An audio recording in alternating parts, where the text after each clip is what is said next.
Hi, okay, this is video number 28 and it is entitled Predictive Synchronisation, a Scalper's Paradise. Okay, that might sound as though I've got a PhD in quantum physics, or alternatively I've swallowed some sort of technical journal, but no, it's not. Nothing as fantastic as that. Now, Balrog, you may find this interesting. In one of your previous posts you were talking about extremes of either the currency's difference or OBV or something like that. So here's an idea. Okay, I've got the Eurodollar up on a 5-minute chart and I've stuck a line in here. Now if you notice here we have got divergence between this level here and this level here, and if you look, we've got extremes, haven't we, on the currencies. So let's just move across excuse me, to the divergent point. So this is what we're trying to do is predict, aren't we? We're trying to predict the future movement of the currency, and what I'm looking for here is a synchronization of indicators. So let me go across one bar. Now if you notice at this point the currency's difference line is now coming down. Okay, what I'm looking for, I'm looking to synchronize my indicators. So let's go another one. Okay, it's still coming down. Bear in mind we've got this divergence here, so that's another indicator. And if you look, we've got two reds. Okay, red TVI and red normalized volume, but just one point to bear in mind here: the normalized volume isn't particularly high. Okay, we'd really be looking for, as G has mentioned in the past, we need volume to drive price down, so I'd like to see some good volume here pushing the price down. Bear in mind this is, you know, I'm trying to read and show you an idea here, so we really need a larger bar here. Okay, the on-balance volume is coming down, so we've got an angle here coming down. The tick volume is above zero, but this could be a retracement or it could be a start of a new trend. So as it turned out, it was actually a pullback because it carried on, but in saying that, look, it's topped out, hasn't it?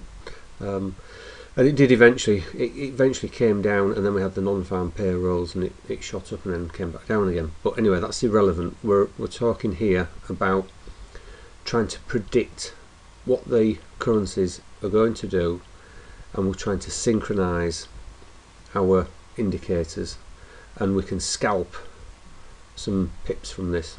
Okay, so just to recap, we have got divergence, we've got extreme levels here, haven't we? Okay, we are now red, the tick volume is coming down, we've got red here, and the unbalanced volume is coming down. Now what you could do at this point is actually go down to a 1-minute chart and apply the same methodology. I'm sure that's a word, methodology, anyway, you know what I mean. Okay, and obviously it did come down. Now we can then apply the opposite, can't we? this is actually uncanny, actually, because let me just take this to this point here. You see it's starting to come up. Right, let's just get rid of that,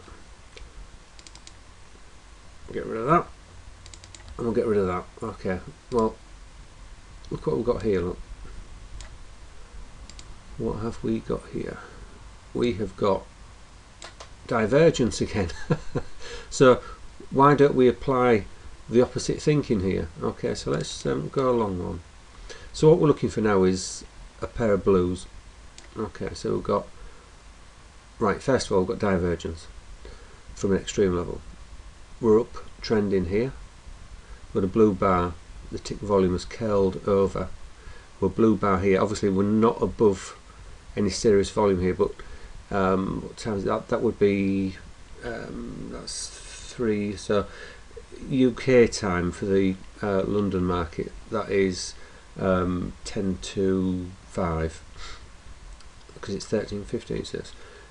Yeah, 10 to 5. Okay, so it's getting towards the end of the day, and the on balance volume is going up.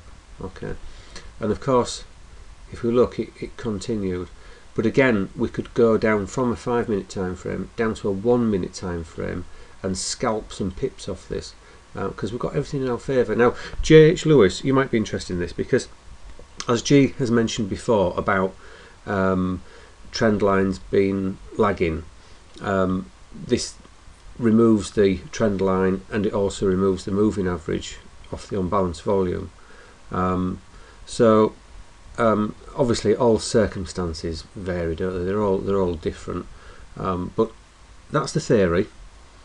Have a play with it yourselves. See what you can make of it. It's an interesting one, because we're using our indicators to, I think, the fullest potential. Possibly, maybe there's more to extract from them. We're lining everything up. We're using logic. We're trying to predict where the price is going to go. We're synchronizing everything, and we can scalp some pips off this, especially if we go down to a 1-minute chart and only go long. You know, once we're in this position here, we're thinking, well, hang on a minute, you know, this is going up, so we're predicting that the price is going to go up. Same here, same with unbalanced volume. We've got the divergence, we're predicting the price is going to go up. So if we go down to a 1-minute chart and, you know, get these waves forming, let's only go long until the indications on the 5-minute chart tell us otherwise. Alright, well, it's very late here, and I'm struggling to keep my eyes open, so that is it for today. Good night all.